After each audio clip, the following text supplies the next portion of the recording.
time, and we have quite a bit to cover this morning, so let's go ahead and get to it. Good morning. Thank you for being here. Titus chapter 1 is where we find ourselves. I'm really anticipating this week's and also next week's Bible studies. We're going to be digging into the qualification for church leaders. Now, I do want to give credit where it's due, and I would love to say that, for months I'd planned this out so that it would align just perfectly with congregationally what we're considering right now. That's not the case. God gets the credit for this. He lined it up just perfectly, and I didn't even realize that would be the case. But I'm grateful that it does. We can reflect on these things. I know we've studied this for those who have been members in this congregation for some time. We studied this in a very in-depth way for a full quarter when we were considering adding more church leadership back, 4 or 5 years ago, give or take. And so now it's an opportunity for us to do this again. Now, we've already covered the criteria that's laid out for Timothy in the first letter and in the third chapter. And so we have this that's given to us, Titus, and it's kind of like the gospel accounts, Matthew, Mark, Luke, and John. There are a lot of the same stories and material that's covered, especially in the synoptics, the first 3 of those. And you can use them and set them right alongside one another sometimes to better understand something that might be left in our minds a little unclear otherwise. So we're going to do that with Titus 1 and go back a little bit also at times for 1 Timothy 3. Now, I do want to mention that we are largely going to be covering just the family side of things today. I'll be truthful with you depending on discussion and how that goes. And we want comments, we want lots of questions, okay? That's important for us as a congregation right now.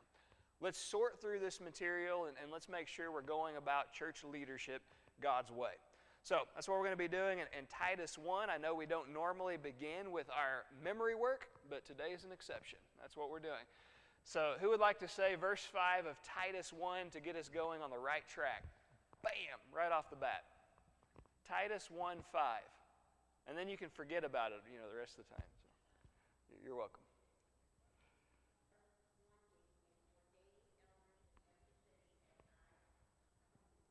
Right on.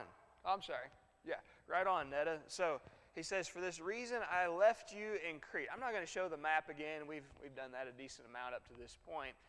But you might be able to picture in your own mind's eye that Paul is in Rome, and that's going to be in the boot-shaped country up to the northwest of maps at which we've been looking. So he's in Rome, he's in prison there, and then down to the southeast, not very far on the map, but hundreds of miles, Titus has been left in this location that is a beautiful island in the Mediterranean, was known as, still is, Crete. All right, and there are a number of churches and a number of cities on that island. And Paul says in our missionary efforts, Titus, long way away from you, hundreds of miles up to the northwest, but I left you in this place for this purpose, that you should appoint elders. Let's start right there in our discussion. It comes from the word presbyteros, and it's transliterated sometimes as presbyter. We don't normally see that in our English versions. But the good translation of it is elders. Now, we talked about this just a little bit in 1 Timothy 3. We won't discuss the other terms because we've already covered that. However, on the basis of its appearing, yet again, we do need to remind ourselves, what does the term elders mean? A couple of things. What stands out to you? Okay, overseer. Very good. Age. Multiple. And that's what, so there are several things in just a little short word that are brought out here. So there is a multiplicity. Now we're going to be talking about singularity as well as plurality in this lesson. And there are times that we have to use context and we have to use extra teaching elsewhere in Scripture to determine, is the multiplicity or is the singularity imperative? Now in the case of the plurality here, that's what we find consistently throughout the pages of the New Testament. Whenever leadership is being appointed, it's always a plurality, but notice in every city, just in a single location.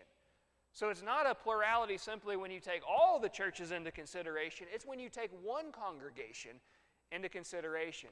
There is never a single instance in the Bible where in one city, at least in one congregation, there is only one elder ruling the entire congregation. There's always a plurality. of church leaders, number one. So the second thing, Roy, that you mentioned is age. Okay. What's a good synonym for elder? And I'll give you a hint. It's almost the same word. Okay, good. Or an overseer, yeah. And as far as a comparative, just older. An older person. Again, that's a comparative term. So we need to ask the question, compared to what? Older compared to younger. There we go. There's not an exact age that we're given in the Bible. You know, it's not, okay, at 55 years old or at 50 or at 40. But what we can do is we can use the information that's provided, and that alone is going to help describe to us whether that's an older person or not. So older is compared to younger. For instance, teenager, probably not going to work for a church leader, right? In fact, for our own country, to be the executive leader of this land, how old do you have to be? All right, so 35 years old.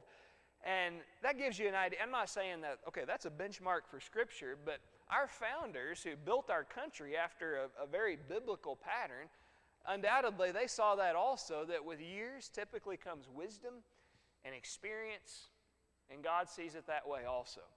Teenager probably isn't going to work. All right, you look into the criteria that's given to us, and it's going to be someone who's married. It's going to be someone who has children. And so that of itself, and by the way, experience with children, okay, rearing them and education and discipline. So that of itself is going to tell us what an older person is going to entail. All right, so we also find Titus 1:5, for this reason I left you in Crete, that you should set in order the things that are lacking, appoint elders in every city, every congregation, as I commanded you. In the middle of the verse there, until this happens, there's something that's missing in a congregation. There's something that's lacking. That church is never going to come to maturity. That congregation is never going to be able to move forward and to have great success. She's never going to have the direction that she needs until she has a leadership. Now, in the 14th chapter of Acts, we read about how on the first missionary tour, Paul and Barnabas have gone around and they've established all these churches. And then they talk things out together and they say, you know what, we need to go back and check on all these congregations that have been established. And what's the first thing they do? We're told in every church where they go back and they visit, they appoint elders, a plurality. And in every congregation, now keep in mind these churches have not been around very long at all. And yet it's no problem finding qualified people in every congregation without exception, as far as we know, to serve in these capacities. And I want to bring that up in the forefront of our study simply to identify this fact. I think in the church at times we've overcomplicated things. I think we've turned things that are a very simple matter into rocket science.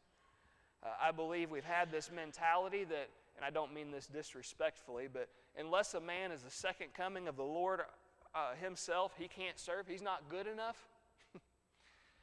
Why is it not difficult in the first century to find leaders after just a short time, roughly say a year or so, in every church to be qualified and to serve in these roles? And then sometimes in America it's like, well, we can't find anyone who's good enough to fit the bill.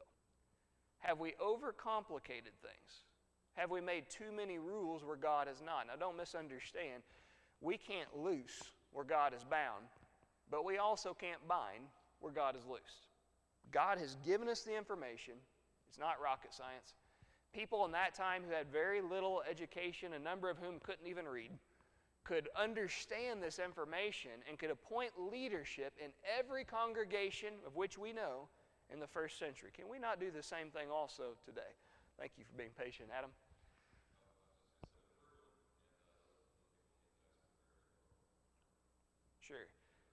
Sure. And as we go through thank you, Adam, every stipulation that is put forth also, it's important that a person meets that. There is a reason for leadership purposes that all of these things need to currently be true in an individual's lives. Now, thank you so much for what you said, Adam. That being stated, it doesn't mean that the person is never going to fall short of God's glory and need forgiveness, need patience from Him and from a congregation.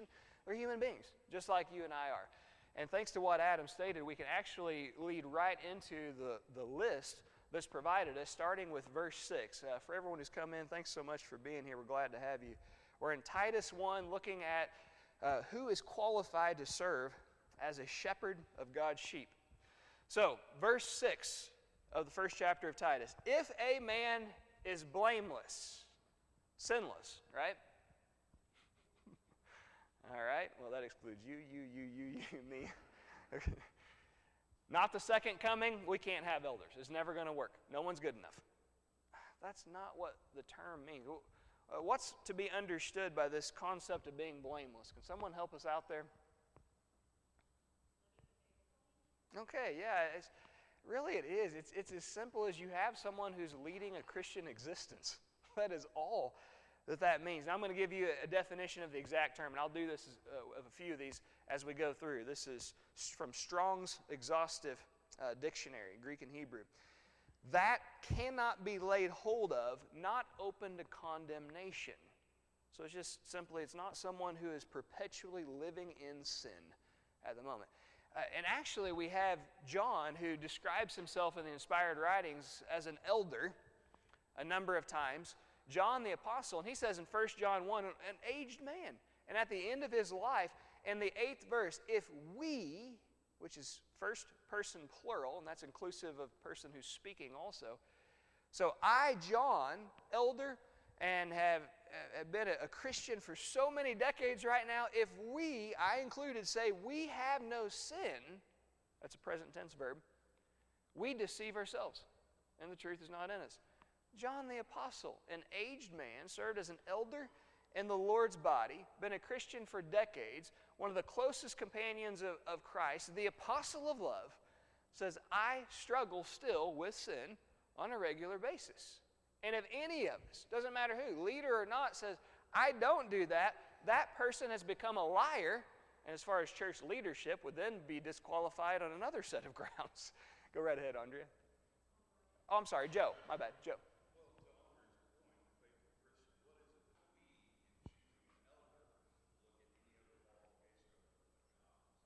Yes. Now, in that 1 John 1 passage, if any of us says, well, I never struggle with sin anymore, I've had this mastered now for the longest time, we're liars. That's not the case. We all struggle with sins, whether it's out of ignorance, whether it's out of in a moment of weakness. Everyone still has that struggle. Now, as was pointed out, verse 7, it's stated, and that's 1 John 1, by the way, if we walk in the light, as He is in the light, there has to be some effort on our part. We're regularly living the Christian life. If we walk in the light as He is in the light, we have fellowship with one another, and the blood of Christ, His Son, is what cleanses us from all sin and makes us blameless. Now, walking in the light has to involve some occasional missteps, else we would have no sin from which we need to be cleansed. But the key to be cleansed from sin, God's part, He has what we could never have. He shares it with us. But on our end, there's something that we can do in 1 John 1 when we mess up. And what is that? There we go, verse 9.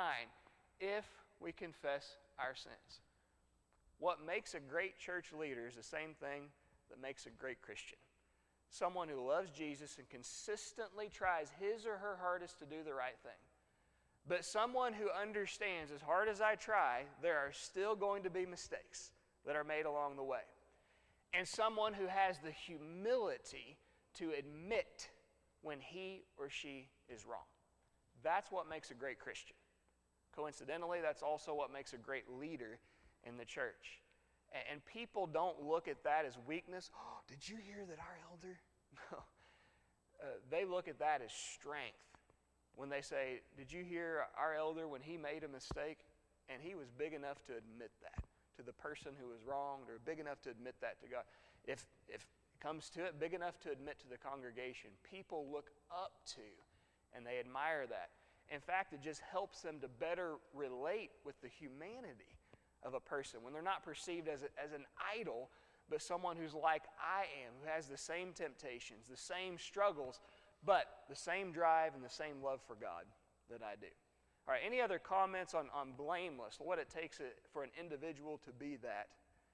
Not perfectly sinless, but someone who doesn't allow sin to continue in his or her life. Anything else there? All right, let's get to the big blockbuster items. Here they are. He needs to be the husband of one wife. I hope we can spend more time than just on that for the rest of it, but that's okay. If we need to and question, this is the time for these kinds of things to be brought out.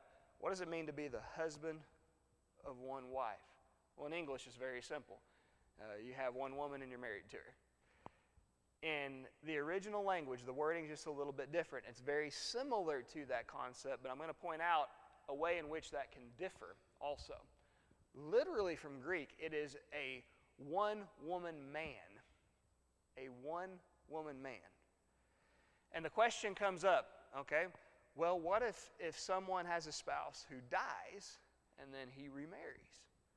Would that be okay? He's become the husband of two wives, right? What if someone has a spouse who cheats on him and he, according to the laws of Christ, puts her away and remarries? Has he now become a two-woman man? Or what about in the case that an elder has a wife who passes on to her reward? Does he now have to step down from that role? Has he now become disqualified to serve? These are just a few. Does anyone know of any other situations or questions that might come up about the husband of one wife? Okay, because I want to sort through them all. Let's try our best to do this. As we do so, please turn back to Genesis chapter 6. Genesis 6. And of what we're going to read in verses 2 and 3 is not the first time in the history of humanity that this ever happened. You go back to Genesis, the 4th and 5th chapters, and you actually see this occurring prior. It's with Noah's father, Lamech, that he takes multiple brides. And we see about 1,500 years into this human project, people going about things a different way than what God had planned. So in verses 2 and 3, and we'll pick up about the middle of verse 2 on down into the third one, Genesis 6, they took wives for themselves of all whom they chose. And it appears all at the same time. And so undoubtedly they start out as one, how would you say this? One women men, I think you'd have to pluralize both. But then they become 2 and 3 women men. They have multiple wives at the same time. Look at the Lord's reaction to this in verse 3. The Lord said, "My spirit will not strive or fight, contend with man forever, for he is indeed flesh. Yet his days shall be 120 years." What does he mean by the days of man are going to be 120 years? Okay, some look at it that way, and it does drop off, but then it continues to drop off even more to about 70, 80 years.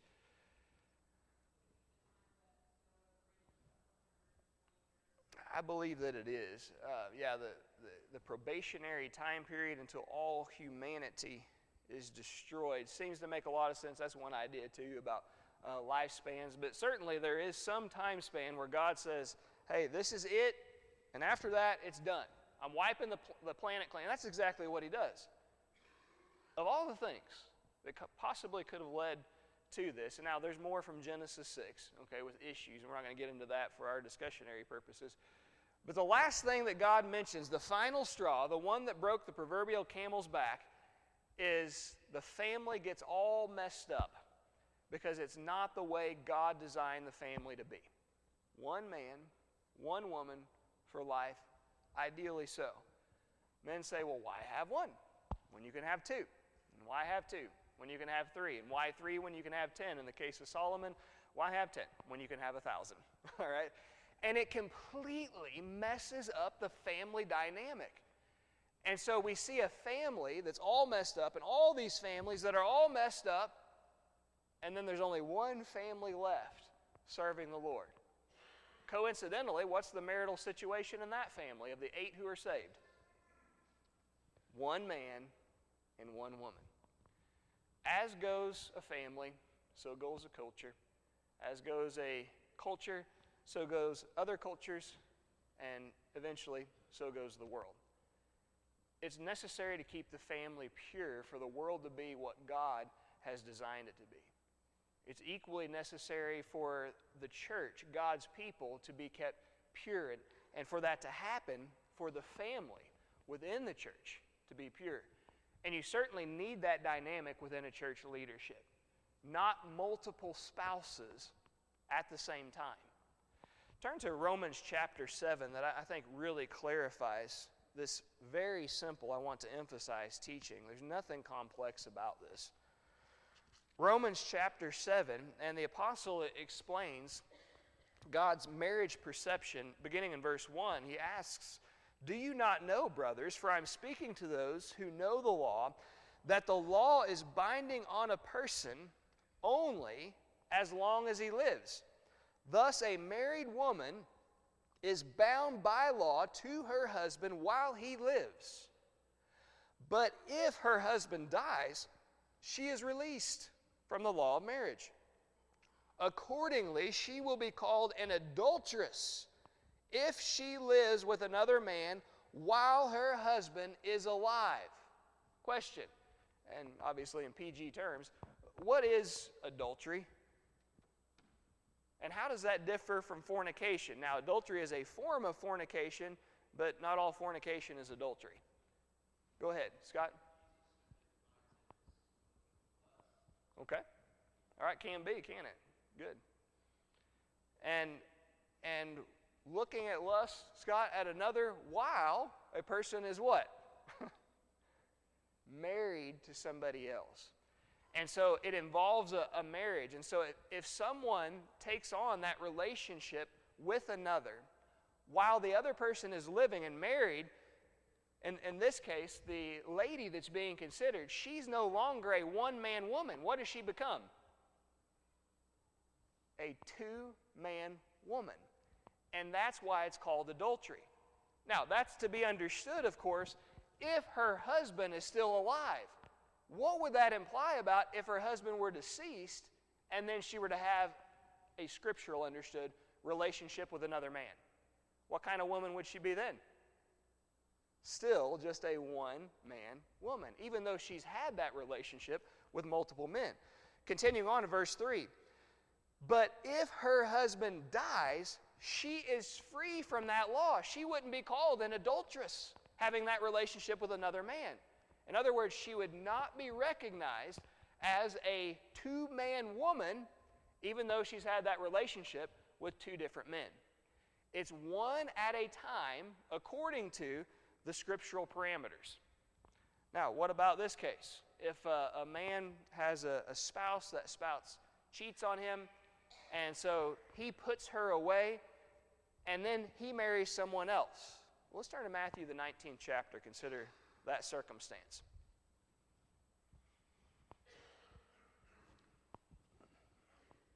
Matthew 19, verse 9, Jesus speaking. "And I say to you, whoever divorces his wife, except for sexual immorality, and marries another, commits," what's the word used there? Not fornication, even though that's mentioned earlier, but adultery. Okay, now pause. Just as a reminder, what is adultery?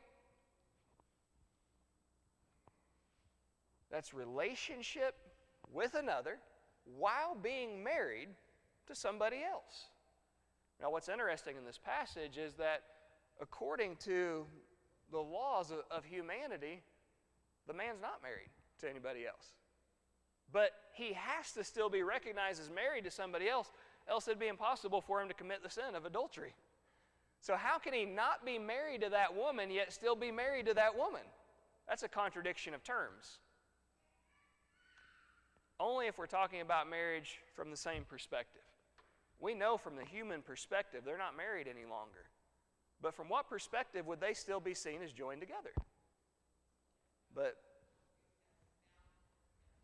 And God has not given them the permission to be separated, even though man has. And so, if he divorces his wife, even though man's law says that's all right for you to do, when God's law say, no, that's not all right, I don't give you permission, and he marries someone else, he's become an adulterer, which means he's no longer a one-woman man. What is he now? A two-woman man. But we're told, except for or on the grounds of fornication or sexual immorality. If there's been sexual misconduct and the divorce and remarriage happens on account of that, what's implied by the passage? There's no adultery. He is not a two-woman man, even though he's been with two. He is still considered to be a one-woman man. Now you have the rest of the passage. The first part deals with the active participation. The second one is with the passive. And whoever marries her who is divorced commits adultery.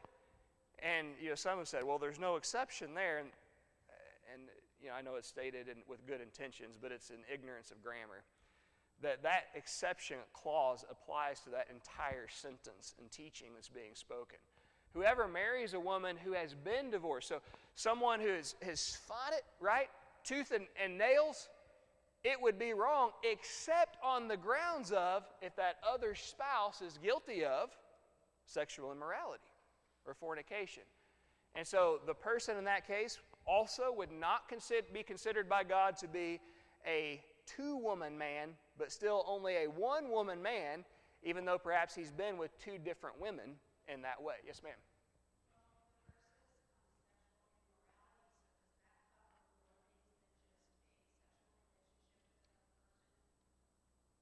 Good question. And I'll answer it in this way. I hate to do this because I would love to, but it is a whole class all to itself. In short, I don't believe that it does, and I believe I can biblically prove that. I'll take just a couple of minutes, okay? And thank you for the question, because it's a great one. I'm sorry, go ahead. I do believe that it is. Okay, in Matthew, the 5th chapter, is brought out in a great point by Scott. We can be guilty of spiritual and mental misconduct, right? And a lot of times we just look at things in a physical way. Now, there are a few different things that are mentioned there. One of which is murder, right? Jesus says, you've heard, you shall not commit murder. But I say to you, if you're angry at your brother without a reason, and so on, if you call him a fool, without cause, all those kinds of things.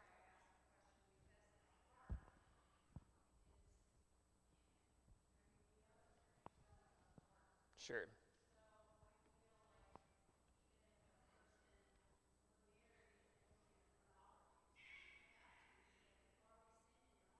Yeah, you're definitely guilty of sexual misconduct. Yeah. Now, that being said, so in Matthew 5, Jesus mentions, just as a parallel to place alongside of it, he's talking about adultery and murder and swearing and all kinds of different things, right? All right, so let's just take murder as one example. And so he says, if you're angry in your heart against your brother without a cause, you're guilty of essentially of murder, because the condition to kill someone else and hatred, and that's there. That's what it takes. Motive.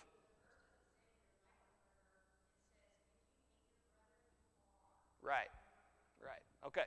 So that being said, if one were to have to answer to God with that condition of the heart and that's not fixed, understood, would you want to be in those shoes in judgment? I wouldn't want to, would you? Okay. That being said, would the person need to go on trial on the earth for having committed murder and be put away for life, or perhaps even face capital punishment because of hating someone else? Should that happen? No. You see, we understand from the teachings that are given, we can be guilty of spiritual misconduct, yet there might not be the physical consequences attached to it. And we could go through and we could look at each one of these. You can do that in the Sermon on the Mount. So, in short, to answer your question only in a few minutes, I do believe this is referring to physical involvement, contact only with the sexual, as far as the physical consequences on this earth of marriage. Now, does that mean that one can lust in his or her heart and still be innocent before God? Absolutely not. But if we were to take the position, well, therefore the physical consequences must be in place and someone is freed up to divorce and remarry, we would also have to, in consistency, take the position someone needs to go on trial for having committed murder in the heart and so on when there's no physical action that's occurred.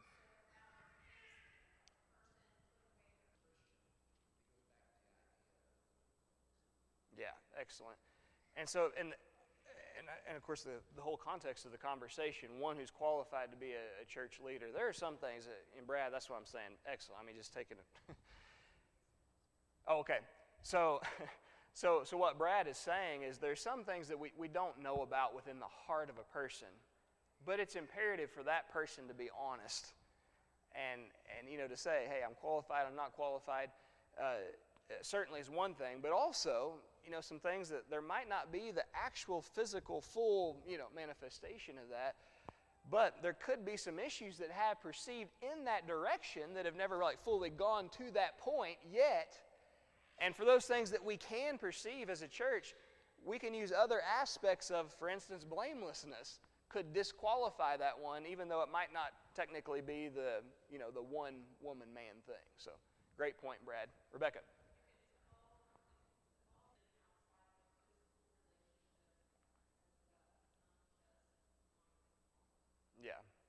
Yeah, and that's a great parallel that you bring up in 1 Corinthians 6 and the sexual immorality that's so rampant in the church. And that exact statement is made, by the way, about for one has joined himself to a harlot.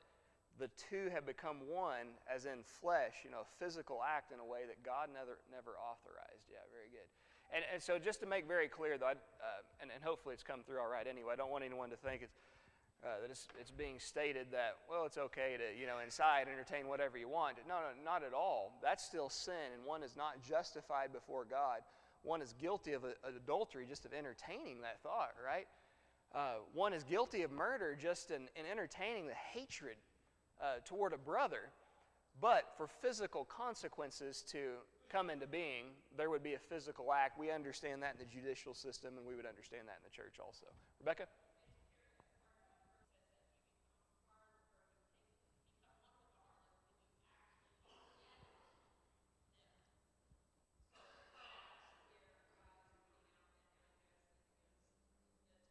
The body itself, the physical body, from a physical action, right? Gotcha. Right.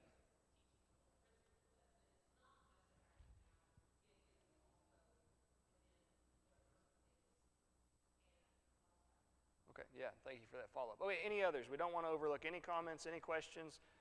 Whatever you have, now's the time to bring them out. Yes, sir.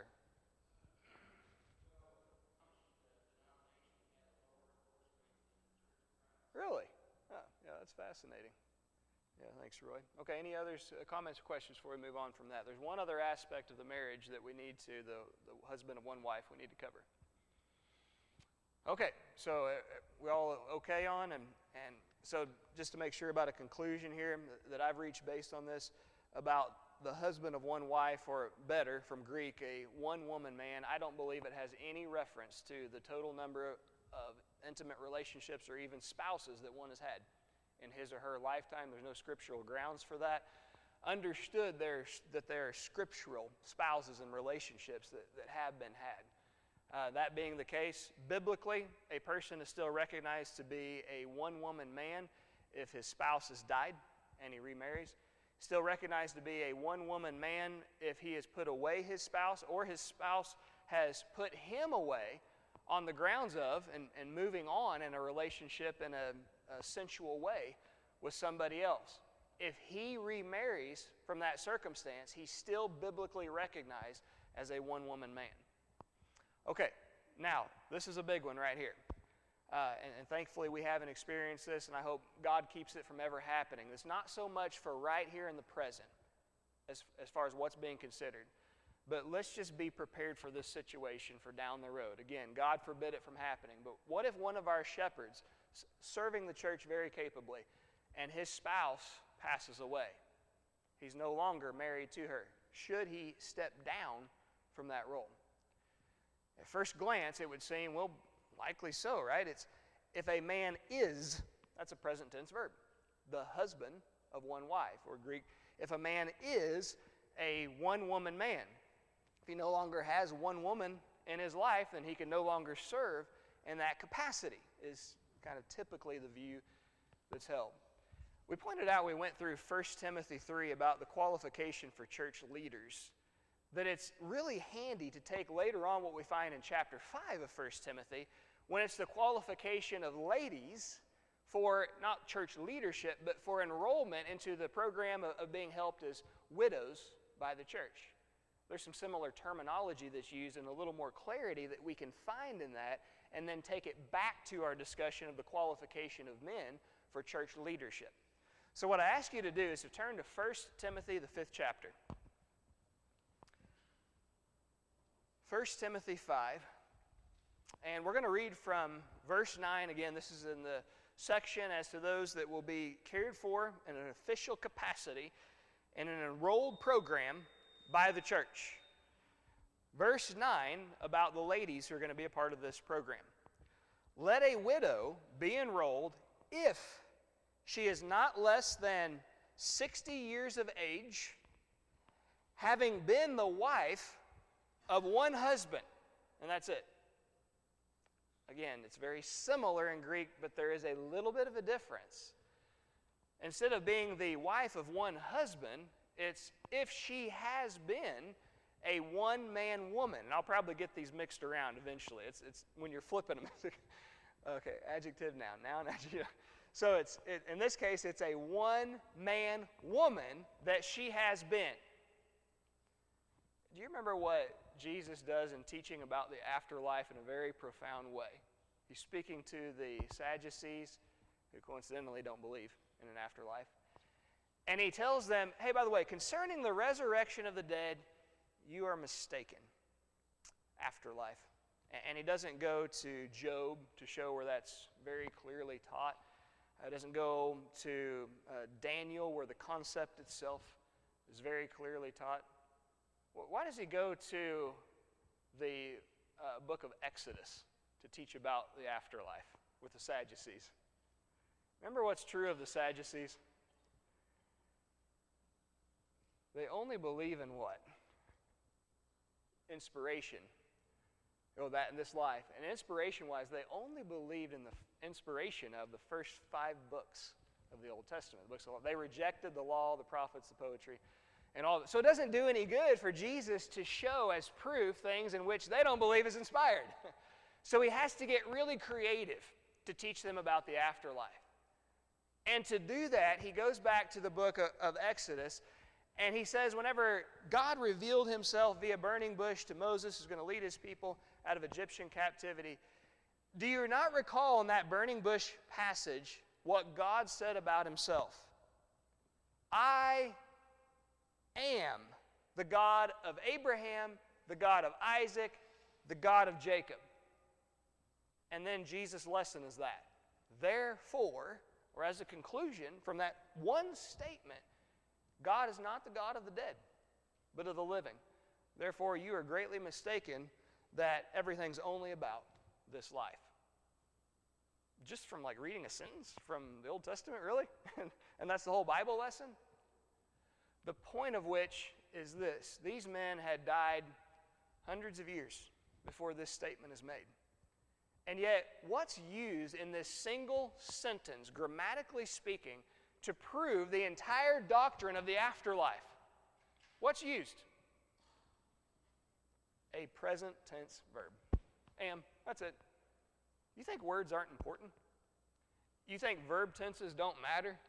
Jesus says even if you reject all of the Old Testament except for the first 5 books, all you need to know is this single sentence and to understand what a present tense verb means, and that alone tells you there has to be an afterlife. Every word of God is so vital. Now, I say all that to say this. 1 Timothy chapter 5, verse 9. The woman who's being enlisted into the care program of the church, there's some areas of criteria that have to be met. One of which is she has to have been the wife of one husband. Now, better translated. That she would be a one-man woman. All right, we know what that general concept means, but just flipped here. Now let's go to the verb tense and consider it. Has been. That's excellently translated in our English versions. In Greek, that's a perfect verb tense. We have the perfect verb tense in English, and it means pretty much the same thing also. It's action that began in the past, the results of which continue to the present. That's a perfect verb tense. Action that starts in the past, but it doesn't conclude in the past. It continues into the present.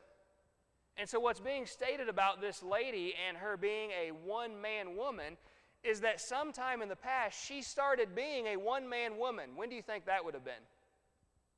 When did she begin that activity? When she married her husband.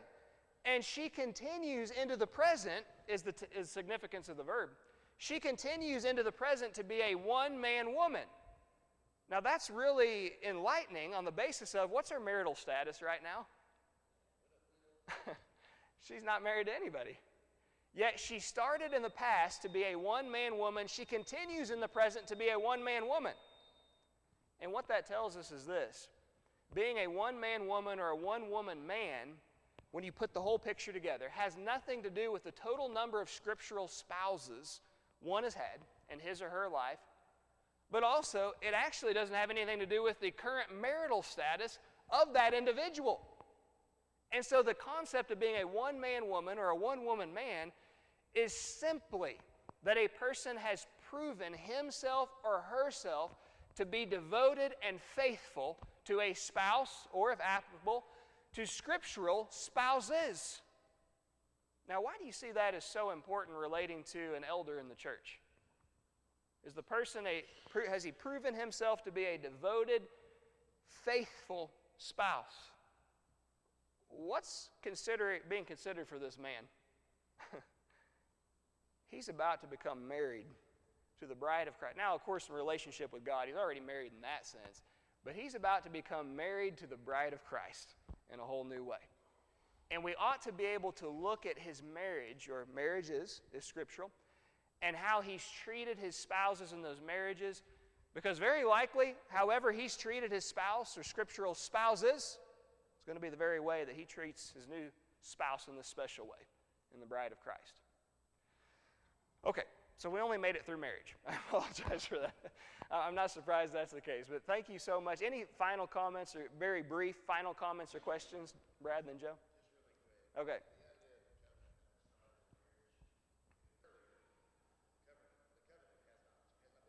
There you go. Right. And thank God he hasn't put us away, even though he should have. Yeah, super. Okay, thanks everyone. For next time, we're for sure going to cover children, and we're not going to just get bogged down in this. Don't feel that way. These are such vital considerations, I feel like.